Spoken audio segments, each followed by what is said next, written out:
Hello my viewers, welcome back to the channel. By the video title, you know what this video is about. We got NFL, of course, news and updates. As you guys know, yesterday, yesterday, I'm making this video at 1 o'clock in the morning. I guess the Arsenal's still up. I've been making videos while I have a chance. So yeah, I made the video at 1 o'clock in the morning. So basically, it is yesterday. Yesterday game, of course, you see the Commanders go against the Packers, and the Commanders go out there and they handle business because at one point in the game it was up 14 to 0, and then they was up, of course, 17-3, and they went out there and just handled business against the Commanders. And you look at the numbers, Jaden Daniels was 24 for 42, 200 yards, 2 touchdowns. Didn't play the best game, of course, a lot of missed throws. Now it was some plays like Noah Brown. Remember that back shoulder fade at one point when the game was 14-3, the back shoulder fade that Jaden Daniels threw to him. I think he had an opportunity to catch that ball. He kind of missed that, and a lot of missed opportunities, of course, as well, like that.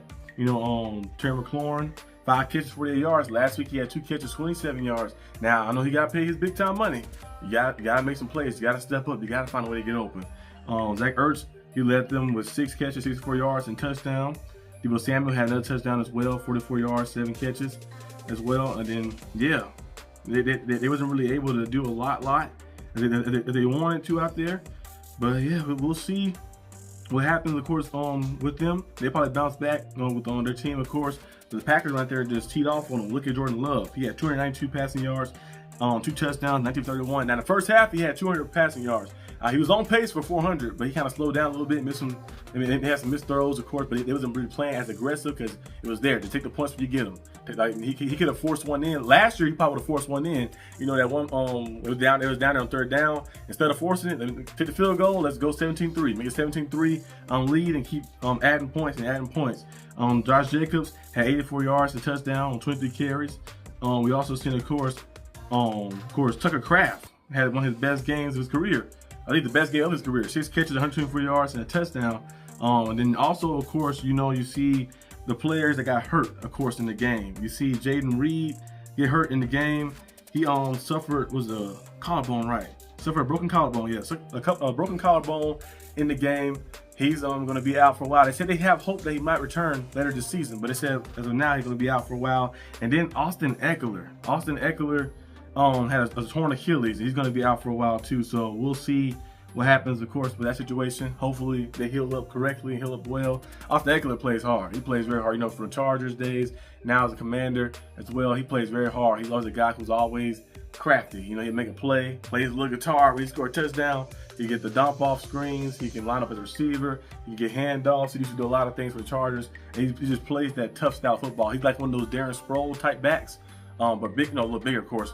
But it's like one of those type of backs that fall underneath that category. I wouldn't kind of like LaDainian Tomlinson. I'm not saying he's the LaDainian Tomlinson, but he's kind of like in that style, a category of a back who's small, shifty, and powerful. Like LaDainian Tomlinson, you used to watch him. He was powerful, touchdown machine. Austin Ekeler at one point, you look at his numbers, he was a touchdown machine too. He was leading the league in touchdowns for a period of time like that in his career. I'm not saying he's LaDainian Tomlinson. I'm not saying he's nowhere near that. So don't be like, you saying he's LT? I'm not saying that. Or the other LT. You know, the main LT is Taylor, of course. But yeah, Austin Ekeler is a good player, so hopefully he recovers well. I know he was slowing down a little bit as a runner. You know, the injuries catch up to you a little bit. You know, he's 30 now. 30 is not old in real life, but you know, in football, you get a little older and the wear and tear in your body and stuff. I'm hoping he can come back for his Achilles tear next season and still play and finish his career off, of course. But yeah, Austin Ekeler, that's a tough loss right there. It's a tough loss for Commanders, a guy who can do absolutely everything for you on the field. So losing him is very tough. They already traded away Brian Robinson He got traded to the who got traded to? It was somebody. I forgot. Actually, pull it right now. Brian Robinson got traded somewhere. Who he got traded to? Brian Robinson. 49ers. Yeah, 49ers. Got traded to the 49ers. So yeah, we'll see how things kind of shape out. They get the young running back there as well, like that. He didn't have the best game. Oh, what's his name again? His name was, he got a long name, I think. Let me pull it up again. Yeah, Krotsky Merritt. Yeah, 4 carries for 17 yards. Last week, he played better. Of course, last week he was just a short week game. Short week game against a tough opponent in the Packers. You got to go travel to Green Bay, Wisconsin, and play them. They got this amazing defense. They were able to get after Jaden Daniels, get a lot of pressure onto him, and won that game right there. But hopefully those guys recover well from those injuries, and we see how things kind of go. We're also seeing, of course, they said Shedeur Sanders is top 5 in jersey sales, despite being the 3rd string quarterback. based off depth chart, not off talent, but off depth chart. 13 quarterback. He's top 5 in jersey sales, which is crazy. I think he'll get an opportunity. Like I mentioned before, people saying the Browns aren't going to give him a chance to play. It's the Browns. The Browns play like 4 or 5 quarterbacks every season. So by week 10, week 7, week 8, you'll probably see Shedeur Sanders out there playing. It's the Browns. Like they always switch the quarterbacks out. Joe Flacco didn't look the best that game. And the Browns probably could have still won that game. They had opportunities to win that game. They missed kicking stuff as well. Kind of hurt them in that game. But the Browns. They probably switch the quarterback out eventually to try to run and force themselves to like Dylan Gabriel, and eventually they'll let Shedeur play, and he probably get an opportunity later in the season. So you'll probably see it happening. We also seen, of course, they said the NFL will not give Lamar Jackson any disciplinary action for the fan incident. Remember that the incident happened where the fan pushed the helmets of DJ Hawkins after that one-hand touchdown he caught, and he pushed Lamar Jackson helmet. Lamar Jackson turned his head, sit your ass down like that, but. Of course, Lamar said, like he said, he forgot where he was. At one point, he's like, yeah, you can't do that, of course, as well. But the fans, like, come on. You need to be, you hanging all over the rail doing that extra stuff. That's cheer, boo, do what you got to do like that. Don't do extra unnecessary stuff like that. Like, you're not a part of the game like that. You can get put in the game if you want to, but you're not part of the game. So, just stay in the crowd. But yeah, that's most of the stuff, of course, I've been seeing, of course, mostly. Also, of course, the trade rumors that have been still going on as well. You see trade rumors, of course, about Tyreek Hill being a possibility, getting traded somewhere. People keep saying Tyreek Hill should get traded. He'll get traded somewhere. People keep saying the Steelers. I'm like, I don't know if Coach Tomlin want to deal with that right now. That'd be crazy. Tyreek Hill, DK Metcalf, Aaron Rodgers, Jonas Smith. You have Pat Freiermuth. And the way the defense is as well, the defense can start playing better too. It'd be a nice little room. Calvin Austin, where he played too last week.